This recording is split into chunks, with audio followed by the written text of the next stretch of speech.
Hello everyone, welcome to BE544.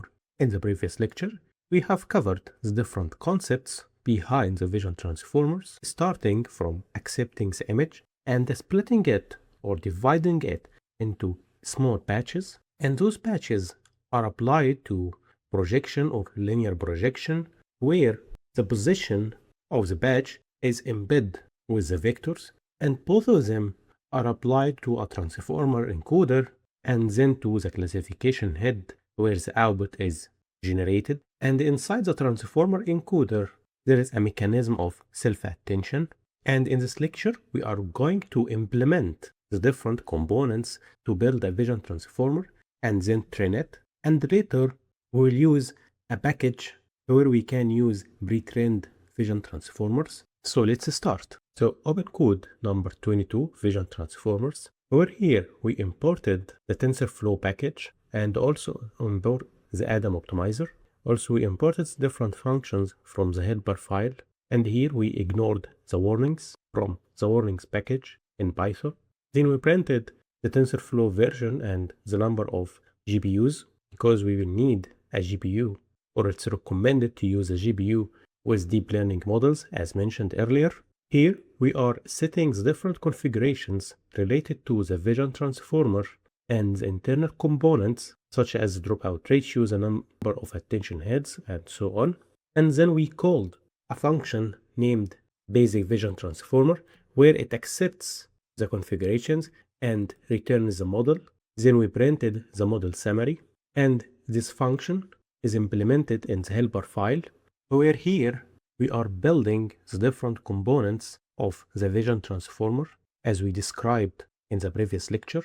The rest, we are giving the input shape, where the input shape is the number of patches and the embedding dimensions, and both of them can be found in the configurations. So the number of patches is calculated by the multiplication of two factors, the integer division of the width by the patch size multiplied by the height divided by the patch size. So here we are getting the number of small patches of the vision transformer input layer, and the embedding dimensions is determined here by multiplying the patch size for width and height, and both of them are equal multiplied by the number of its channels. So here we are saying that we have number of small patches equal to that integer value, and each of them should get a size of that value, and this will be our input shape to the input layer.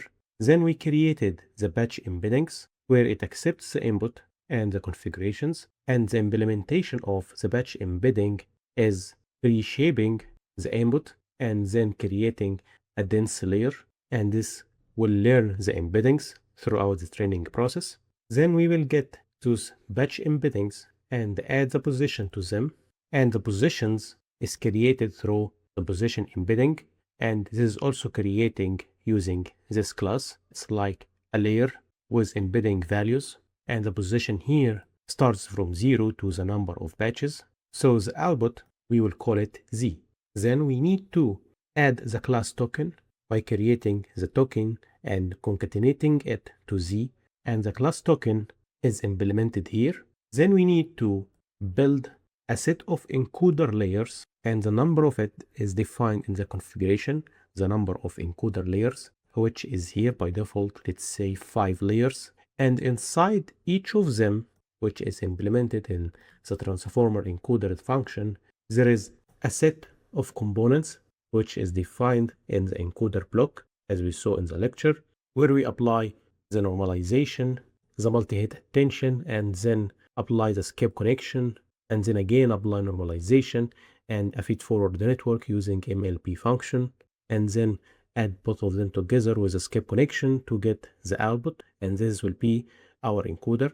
And inside the encoder, as mentioned, there is a multi-hit attention, which is implemented in the attention layers of Keras, and it accepts a number of hits, which is defined in the configurations, where here we defined it to be 5 attention heads per encoder layer, and the key dimension and the value dimension, which are the size of each attention head for the query key and value respectively, and this is determined by the integer division of the embedding dimension and the number of attention heads. It's like we are splitting the embedding throughout the heads. And it also accepts the dropout, where here we used the dropout ratio, which is defined here with 10%.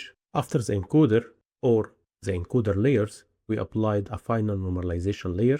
Then we extracted the class token, and this class token, which is learnable, is applied to a classification head, and this will be our output. And the implementation of the classification head is like two dense layers with a dropout layer, and the final dense layer has a number of neurons equal to the number of classes. So if we are dealing with 4 classes, this will be 4. And in our example here, we set it to 4. There is also hidden activation function and output activation function, where we set here for the Gaussian error linear unit for the hidden, which is another activation function like relo, and the output is softmax. As noted that for multi-class classification, we are using softmax, and for binary classification, we are using sigmoid. And after building the model, we compiled it using the optimizer and the loss function defined also in the configurations. The optimizer is Adam, and the loss function is categorical cross entropy. And because we are using softmax with 4 classes, we will use categorical cross entropy, but if you are using binaries, then we will change this to binary cross entropy. And Adam requires a learning rate, which is defined here by this value. We defined the metrics and we returned the model. So simply you can use the basic vision transformer function by changing the configurations and returning the model where you can train that model. Now we need to train the vision transformer on our dataset. So go to script number 23. Vision transformers training, where here we did the same thing, ignoring the warnings and printing the version of TensorFlow and the number of GPUs. Then we used the same block for using the brick histopathology dataset, which is here. Then we define the configurations, and as you see in the code, we have multiple configurations. There is the first dictionary, and there is the second dictionary, which is commented, and this is the third, and this is the fourth. So we have 4 configurations that we need to try and check the best of them. So we need here now to use the train, validation, and testing data frames, which are those, to train our vision transformer. So there is a new class in the helper file that you can use also called the vision transformer patch data generator from data frame, which accepts those configurations, the data frame, the input shape of the image, the patch size, whether it's categorical or not, which is the class mode, the number of patches, and the patch size, the embedding dimension, and whether to shuffle or not. We will use that class one time for the training, another for the validation, and a third for the testing. And those 3 mimic the image generator, which is implemented originally in the TensorFlow that we used in the earlier scripts. So inside this class, it accepts the different configurations, and this class inherits the sequence generator. And you can go through the code, but the major target of it is to mimic the style of the image generator by generating a patch after a patch, depending on those configurations. After that, we created the model, and we can use a function called clear session to clear any history stored in the RAM or memory for any previous models, if exist, where the clear session can be imported from the Keras backend. After that, we used the fit function as we did in the previous scripts by passing the train generator, the number of epochs and the patch size, the validation generator, and the different callbacks. Then after training, we loaded the best model. Then here, we printed the training, validation, and testing performance metrics. Then we plotted the training and validation losses and accuracies. And here, we exported and plotted the confusion matrix. And here we calculated all metrics for the testing subset and printed it on the console. So the idea is simple. Import the data, use those generators for the vision transformers, build the model, and do like what we did earlier. Fit, evaluate, and predict if you want. Now, we need to try the 4 configurations. After executing the first 2 configurations, this will be our output. As you see, both the training and the validation are close together for the accuracy and for the loss, where we can say here there is a small percentage of overfitting, and both curves are exceeding the 80% for accuracy. For the second configuration, this will be curves. We can say that there is no overfitting, but the performance is poor. For the third configuration, the gap increased, and for the fourth configuration, the overfitting decreased, but both curves are below the 80%. And we can summarize the four configuration and the testing weighted accuracy and recall in this table, where we can say this our base, which reported around 89% for accuracy and 78% for recall. And when we reduced the number of encoder layers, the dimension of the multi-layer perceptron, and the number of attention heads and the patch size, and it changes the hidden activation function from RELO to JELO, the performance decreased to 64 for accuracy and 41 for recall. But when we increased from 5 attention heads to 10 attention heads, the performance increased from 89 to 91 and from 78 to 84. And also, when we used the third configuration but increased the dropout, the performance dropped to 86 for accuracy and 72 for recall. So this means that all of those configurations can be assumed as hyperparameters which should be tuned, where we can use Optona or Keras tuner, as we did in the previous lectures, to tune the configurations and obtain the most suitable configurations for our dataset. Now we need to introduce the Hugging Face, which is a platform where you can find different machine learning models, datasets, and applications. And we can say that Hugging Face is a company for developing and maintaining a huge collection of open source libraries and tools for NLP and machine learning. And they are introducing the Transformers package, where this package provides pre-trained models that we can use for different tasks like text generation, translation, and classification. There are also different models for image classification, as Hugging Face expanded its focus to include computer vision tasks, so you can find easily different pre-trained models for image classification, object detection, and image segmentation. So simply you can use this package, it's called Transformers, and ask for a pre-trained model from the Hugging Face, and then use it by fine-tuning the pre-trained model on your data. So simply, Hugging Face is related to image classification and different tasks as mentioned. But for now, let's say it's related to image classification because this is our focus now. As mentioned, it provides the Transformers library, where you can simply use it to load different pre-trained models. It contains different pre-trained models from simple one to very complex models, and it also offers different datasets where you can use to train and evaluate your model. So let's get familiar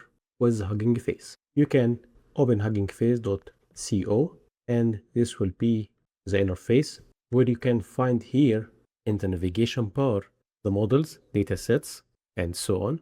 So let's go to models. Here you can find the different tasks, and here are the different models. Let's say that we are targeting a specific library, let's say TensorFlow. So we will select TensorFlow. So all of those are applicable to TensorFlow. And let's say that we need image classification. So click on +45 to expand the list. And you can select image classification from the computer vision from here. Now, all of those are models that can be used for image classification. Then you can sort them based on different specs like most likes, most downloads, trending, and so on. Let's keep it trending for now. The first one for this moment is the Vision Transformer base patch 16224 from Google, which is trending with those likes and this size. You can click on it to get more details. These are the details of that model. As you see, those are the specs of that model. Can be used with TensorFlow by Torch, and it's related to transformers, and it can be used for image classification.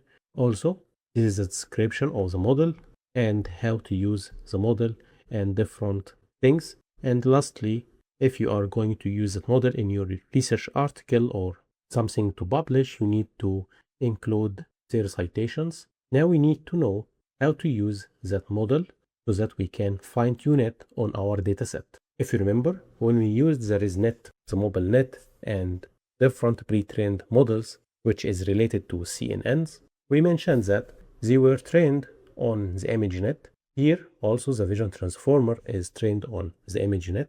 And as you see in the description, it says that the model, this one, is pre-trained on the ImageNet 21K, which refers to 14 million images with more than 21K classes at this resolution, and then fine-tuned on the ImageNet 2012, which contains 1 million images with 1000 classes with at this resolution. So simply, that model learned on different images, or we can say million of images and hundred of classes, and hence it can capture different patterns of different objects. So simply we can use it to fine-tune our data. Maybe it can be suitable and get high performance image classification or the task in hand. So let's sort them by the most downloads. This is one which we described. If you scroll down, targeting the image classification, you can see that there is another Vision Transformer large batch 16, which is also Vision Transformer, but it's trained and fine-tuned on different resolutions. So simply, you can import any pre-trained model and utilize it to be fine-tuned on your data. So simply, go to script number 24, Vision Transformers pre-trained by Torch Hugging Face, where here we did the same, then we utilized the same portion of code for loading the data frames for training, validation, and testing. And here we define a set of configurations that will help us, like the name of the model, and this is the name of the pre-trained model which will be loaded. And simply you can get the name from this icon, click copy, or you can simply copy this whole name. So let's click copy, and here simply you can change the string to the new model name or the new pre-trained model like that. Then define the different training hyperparameters like the learning rate, batch size, number of epochs, whether to apply data augmentation or not. Here you can find two functions, pre-trained Vision Transformer data frame and Vision Transformer inference data frame, and I implemented those two functions in the helper file. First, this function is responsible on the training and the validation, and this function is for the inference, where you have the pre-trained or fine-tuned model in your data and you need to apply the testing on it. Here we are passing the different configurations defined in this configuration dictionary. This will be our output. This is the model name, which is here, and those are the different data frames, train, validation, and testing. Inside this function, there are different steps to handle the data, reprocess it, build the model and train it, then validate the model and evaluate it on the testing if it exists. And those two functions, which are implemented in this helper file, uses the transformer package. As we mentioned, it's built by the Hugging Face, where those are helpful to just accept the name of the model and go to load it from its source, download it on your device, and then you can build and train it. Also, to make the implementation easier, we used another package. It's called Torch Vision and PyTorch, and those two are related to PyTorch, which is another framework for building deep learning models, where you can simply go to pytorch.org to learn how to install and get familiar with this package. So simply go to learn, get started, where here you can install the PyTorch depending on your operating system, and also you can get different tutorials to understand the basics and different classes and functions in the PyTorch. But from the top view, so simply you can install PyTorch and transformers so that you can use these two functions. After running the code and executing it, you will get this performance, and this reflects that the pre-trained model is able to generate or report high performance, reaching to around 99 accuracy for the testing on the 40x/9 categories. And this means it learned and fine-tuned on our data and we got just 3 misclassified instances from the 125 samples. So if you remember, we built earlier CNN models, then pre-trained CNN models like MobileNet and ResNet. Then we shifted to Vision Transformer, the basic one, and then the pre-trained models. So now you have different tools that you can try on your data and report the best of them. And again, as mentioned, it's not necessary to utilize a pre-trained vision transformer and get high performance. Basically, it depends on your data and your size of the data. Maybe you can try a simple CNN models and it can report a very high performance for the testing compared to a pre-trained CNN models or a pre-trained vision transformer.